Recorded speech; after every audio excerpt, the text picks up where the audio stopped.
What's up everyone, my name is Josh and this is Josh Unboxed and welcome back to another video.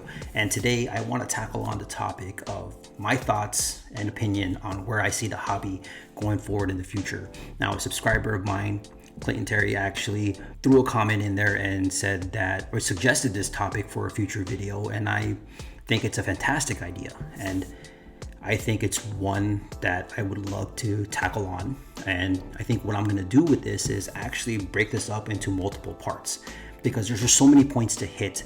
And the way I see things is that I kind of want to talk about my thoughts on the future and ways that what we can do to help get us there and help keep this hobby sustainable. But first and foremost, if you ask me outright, do I think this hobby has long-term potential? I'm going to tell you outright yes.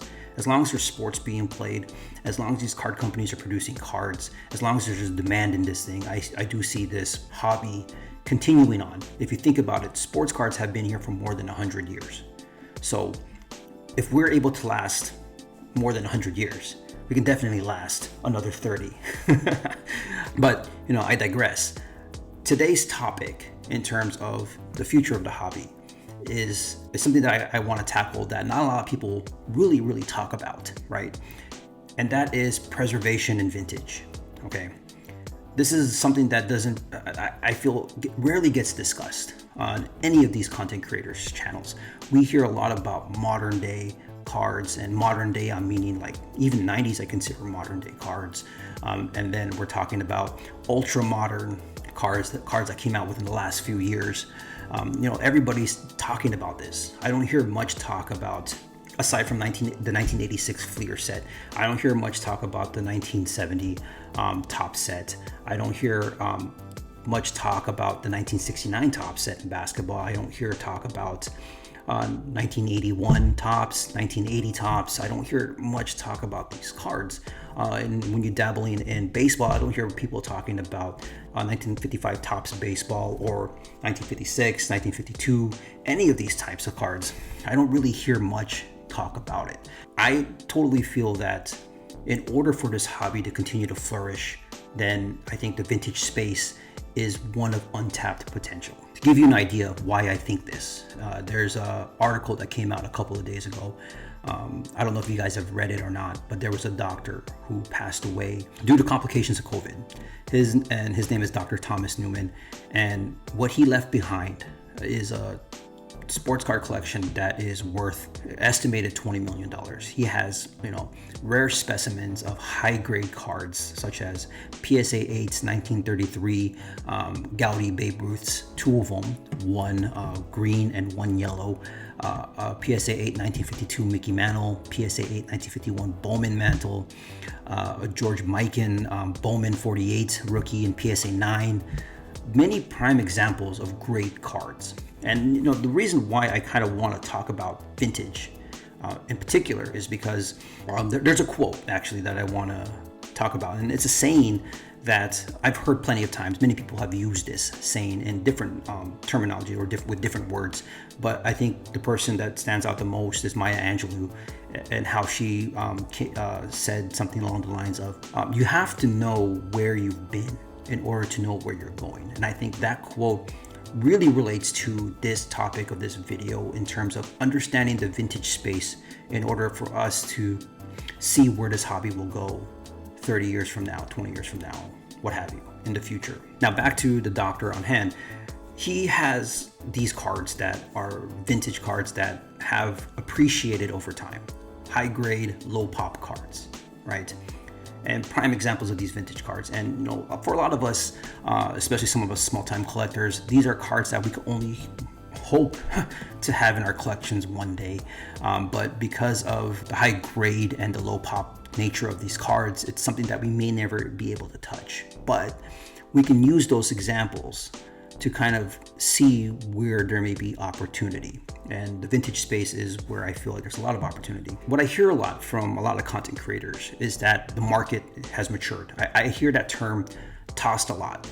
The market is maturing. The market is getting more educated, right? Now we're no longer focusing on high pop base Prism PSA 10s. Now people are more focused on the low pop rare cards and number cards. While I do agree that the market is maturing, I feel that's only part of the maturity process. I think there's a whole nother level of maturity, and that is dabbling in within this vintage space, or growing a greater understanding, more education towards the vintage cards. Because right now, everything that you hear in terms of the market maturing is all related to low pop numbered cards, low pop, high grade cards, the rare inserts and whatnot. Like for me as a 90s kid, yes, the rare inserts are very important to me, right? But for someone who collected pre-junk wax era, a lot of those cards, the 1955 top set is rare to them, right? The 1969 Topps basketball set is rare to them. So it's all relative to what era we grew up in. But like I said before, in order to know where we're going to go in the future, I kind of want to look back in the past and see where we've been. And these cards, these 1933 Gaudis, the T206s, the 1955 Topps, 1956 Topps cards, the 1969 Topps basketball, Tall Boys, 1972 Topps, all these cards of players of yesteryears, are a part of the space. And whether it's because we're not educated in the players that played during that time, or we're just not educated in the sets during that time, it can be intimidating for a lot of people, because most people don't want to dabble into something they don't fully understand.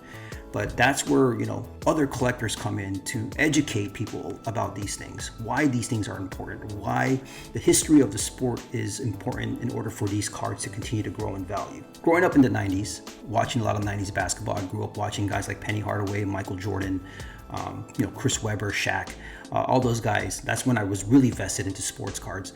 But I also knew about Magic Johnson. I got to see him play at the end of his career.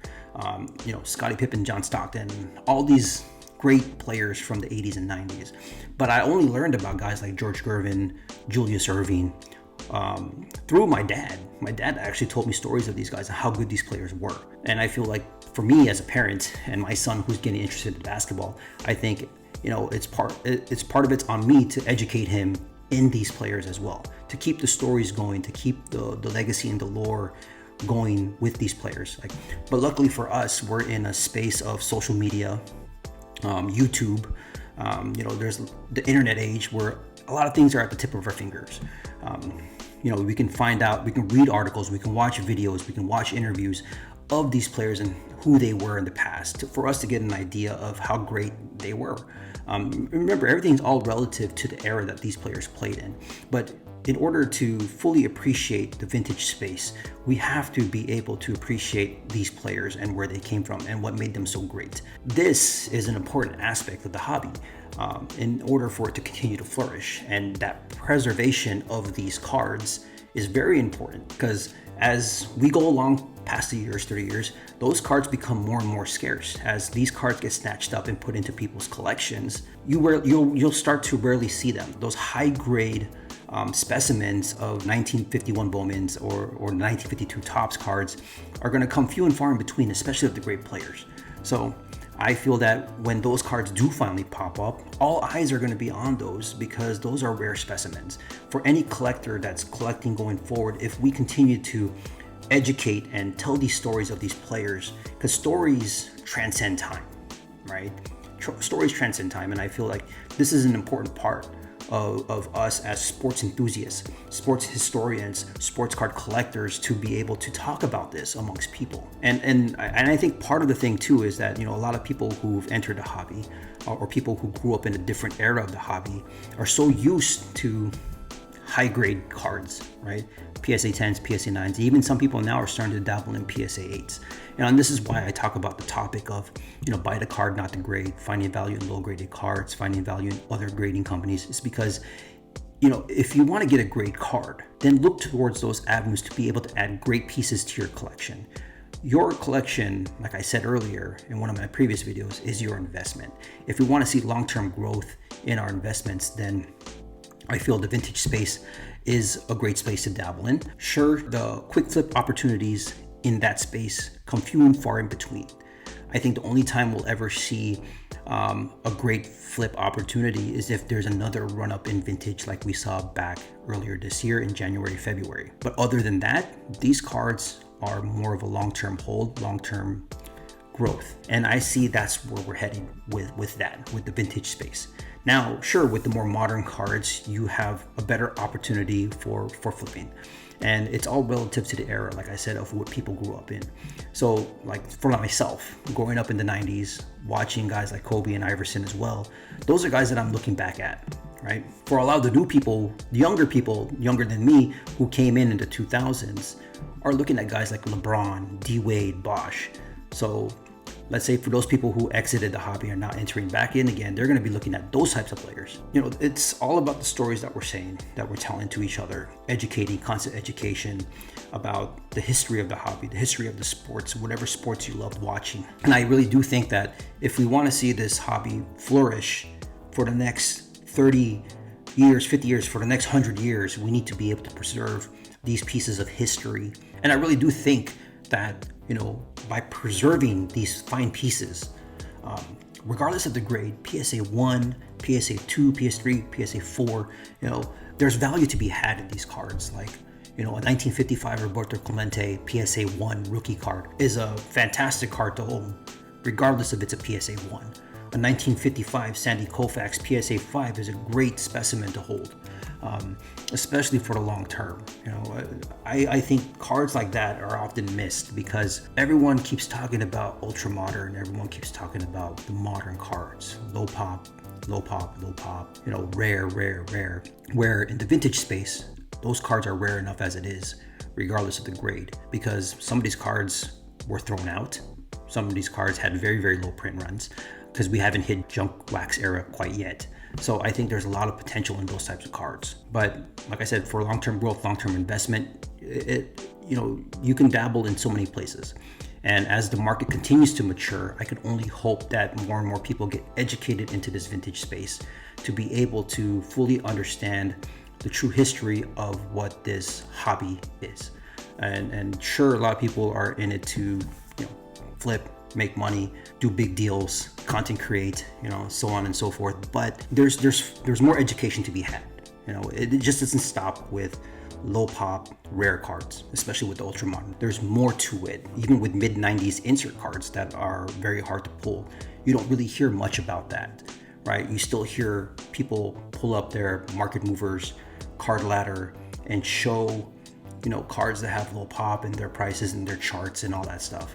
You know, if you have a good feel for the game, if you have a good feel for the sport that you love, and you have a good rich history and understanding of what that sport is and the greats of that game, then I don't think you can go wrong if you dabble and you put a little bit into vintage while also dabbling in modern. So yeah, that's just my thought on part one, I guess you can say, in terms of my thoughts on the future of the hobby and how we can allow it to still succeed and, you know, be sustainable in the long run. And when it comes down to it, I think it comes down to preservation. There's more videos to come. I want to talk about many different topics. I want to talk about the junk wax era and how important that is to the future of the hobby compared to what people are calling the junk slab era and the future of the hobby.